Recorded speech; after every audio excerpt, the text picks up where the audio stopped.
all the best jokes that I've heard are all blue humor jokes. so it's different. Like when you're joining contests or when you are, telling jokes to your friend. Second, offensive humor. Please try not to use offensive humor. Don't crack jokes on their ethnics or on their nationality or on their gender. Those jokes could be offensive. I mean, I've seen winners in the past that really use some offensive humors. For example, I'm going to show you two examples anyway. Here they are.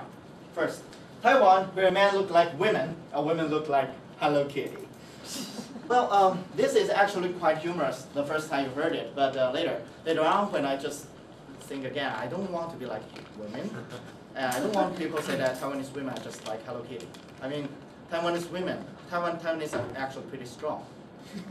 Yeah, I mean mentally. Try to watch the recent movie, Sedek Balai. Then you get to see like that toughness is really like deep within Taiwanese spirit. So I like it anyway. I think it's offensive. Now second, nowadays going to university you don't have to be good, especially in Taiwan. It's actually degrading Taiwan, like saying Taiwan is bad. But the girl won the second place in 2008. So it could work, but I won't use it. I don't use it actually. I don't use offensive humor. If I win only through offensive humor, I don't think myself as a very good speaker. Because how can I win through stepping on someone else? That's just not right. There's a third thing that doesn't work. That's comedian only. I mean, comedian, of course, it does work. From time to time, you will see lots of different people that just jump up to a stage and talk lots of things that are really funny, that really make you laugh.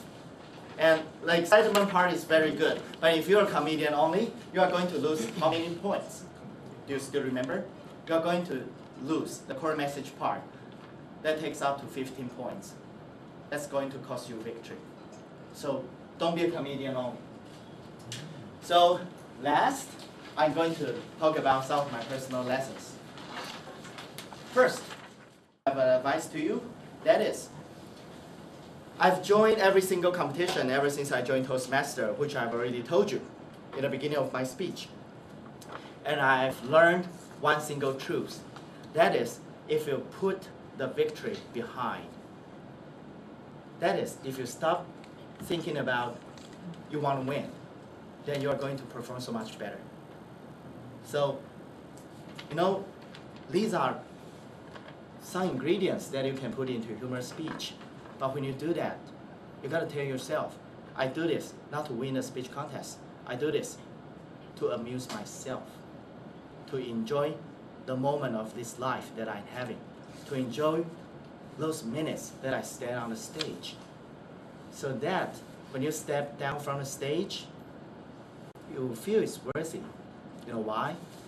Because judges are subjective. So from time to time, every contestant tends to think that they're the best. There's no wrong in that thought. But don't think about that. Don't think that way. Just don't think that way. Just enjoy the contest. And there'll be everything that you need to make a good humor speech. And in the very end of my handout, I've listed some resources that I think that might prove quite useful to you. The first, of course, is Toastmaster International District 67 official site. I recommend everyone to go there because all the winner's scripts are put on this site.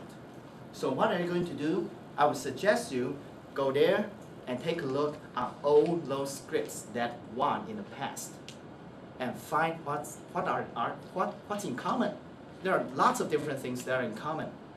Find those things out and put those things in your speech.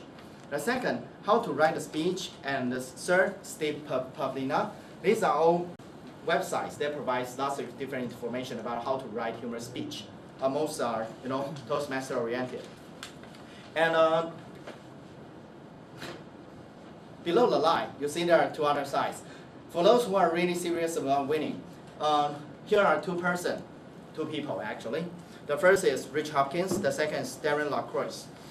The first people, Rich Hopkins, is the 2009 world finalist. When I say world finalist, that means that he made all the way to the top of the world and compete with the best of the world, which we call the so-called final 9. Because in the very end, there will be 9 people from every country competing on the international stage, the final stage. And he's one of the finalists. He wrote a book called Go Ahead and Laugh.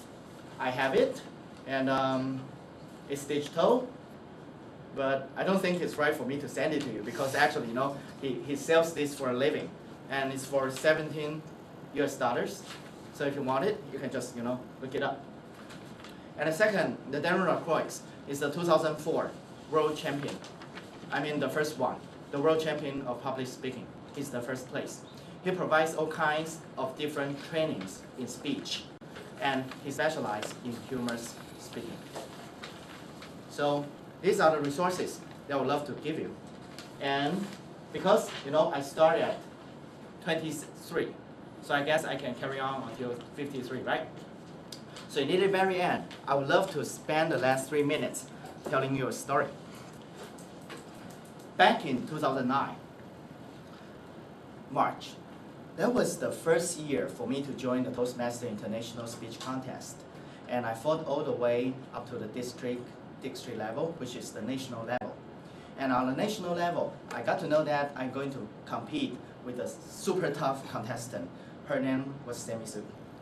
Sammy Su was really good. It's like she's like the best in Toastmaster Taiwan, the best speaker. The moment that I got to know it, it's like I knew that I'm going to play on the basketball field. And when I stand up to the field, I found, whoa, Michael Jordan is standing in front of me. The feeling was just like that. So it was quite intimidating. So I started to write mails to all the international champions who won in the past and some finalists. And I sent them my speech scripts and hope some of them could help me. And to my great surprise, some did.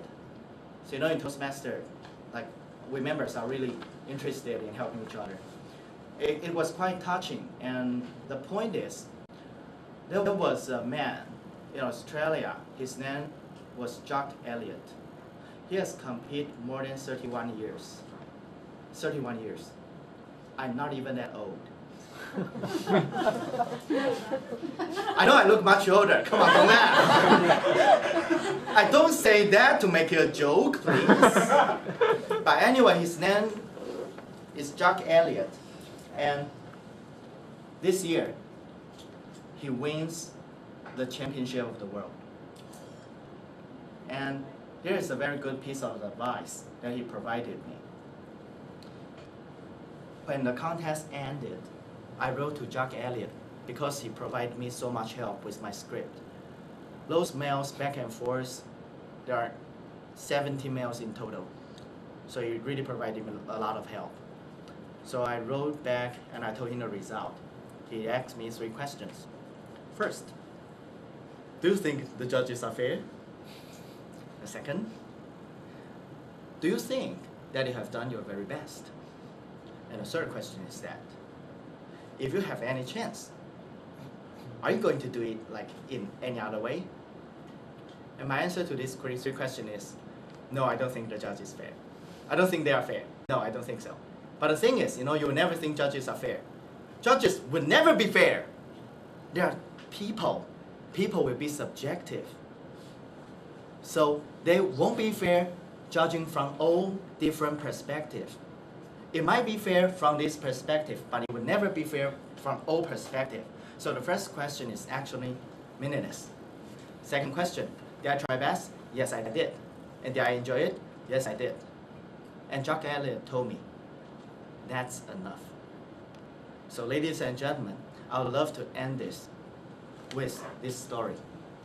Just try your very best and enjoy the stage.